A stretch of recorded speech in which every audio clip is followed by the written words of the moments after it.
एकैछिन यो भिडियो हेर्नुस् त। मिडियामा तपाईले गृहमन्त्री भनेर आइसक्यो जबकि भर्खर मात्र छानबिन समिति गठन भएको छ कस्तो खालको मिडिया त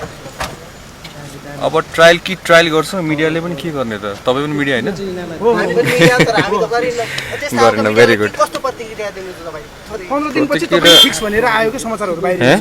15 दिनपछि तपाई सुरुमा छानबिन हुनु पर्यो नि त कस्तो त्यो अलिकति पछि मात्रै हुनु पर्यो छानबिन पछि मात्र हुनु पर्यो नि त्यो आफै जज त हुनु भएन नि हजुर हजुर पत्रकारिता भने स्वतन्त्र हुनुपर्छ हजुर तर स्वच्छ हुनुपर्छ भने बुझेछ कि छैन बुझ्छौ हामी त्यो त बुझ्नुपर्छ नि त पत्रकार अनि केही मिडियाहरुलाई मैले भन्नु खोजेको तपाईहरुलाई भन्नु खोजेको हैन अब जो हुन्छ नि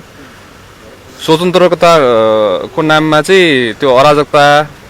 हैन भ्रम फैलाउने कामहरु अनि गति छाड्नु हुँदैन मेन चाहिँ स्वच्छ हुनु पर्यो नि पत्रकारिता त तपाई कतिको निर्धक्क हुनुहुन्छ यो छानबिन समितिबाट कस्तो रिजल्ट आउला के छ तपाईको तर्फबाट म सबै छानबिन गर्नु भनेको के छ र त्यसमा के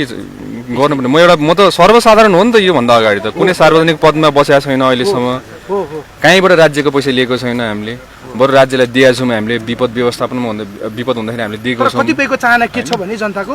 जेनजी आन्दोलनबाट स्थापित भएको यो सरकारमा जेनजी आन्दोलनकै नेतृत्वहरू लिडरहरू गृहमन्त्री भइदियोस् भन्ने चाहनुहुन्छ के जनताहरू के भन्नुहुन्छ